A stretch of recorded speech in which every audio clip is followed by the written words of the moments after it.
quand même évolué dans l'appréciation de ce sujet. Moi, je me souviens en 2016-2017, quand j'étais avec le candidat Emmanuel Macron et qu'il a annoncé que l'égalité femmes-hommes, ce serait la grande cause de son quinquennat. Il a fait cette annonce un peu dans l'indifférence générale. Aucun journaliste politique n'a repris cette annonce. Il y a eu un article sur madamefigaro.fr qui faisait état de cette grande cause du quinquennat.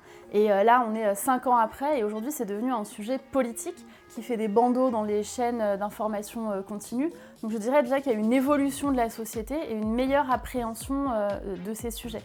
Et ça, c'est vraiment fondamental. On a fait voter plusieurs lois, 4 lois sur ce sujet spécifique, environ 150 mesures qui ont permis que maintenant les femmes soient mieux protégées avec plus de dispositifs.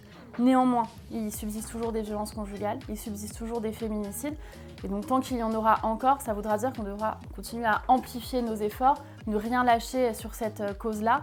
En résumé, je dirais des avancées dans la loi, des avancées dans la pratique, une révolution dans la manière de former les forces de l'ordre et d'appréhender le sujet, mais encore énormément de travail, parce qu'au moment où on est en train de se parler, il y a probablement des femmes qui sont en ce moment victimes de violences conjugales, et donc ça ne peut pas nous autoriser à nous reposer.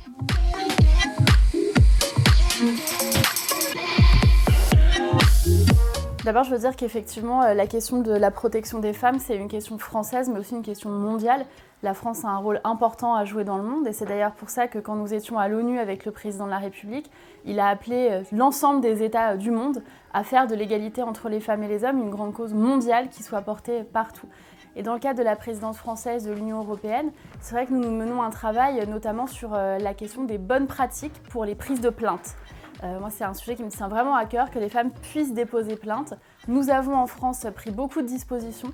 La grille d'évaluation du danger qu'on a travaillé avec les associations, la saisie des armes dès la plainte, la déchéance de l'autorité parentale en cas de féminicide, etc. etc. La plateforme qui s'appelle arrêtonslesviolences.gouv.fr qui permet aussi de préparer sa plainte en amont.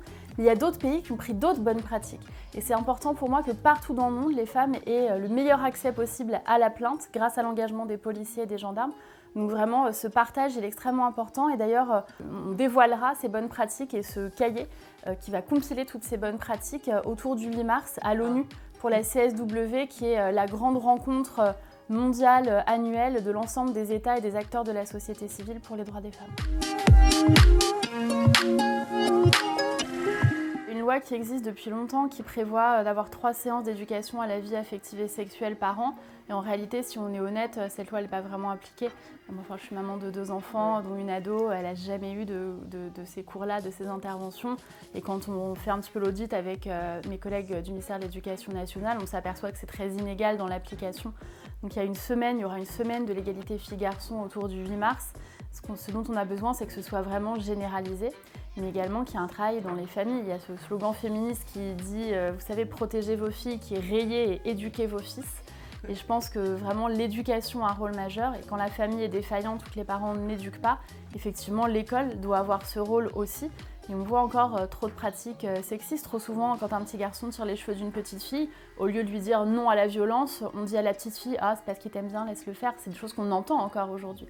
Donc voilà, je pense qu'effectivement, dès le plus jeune âge, et y compris dans les médias, dans l'atmosphère, dans la société, lutter contre toute forme de sexisme, c'est extrêmement important.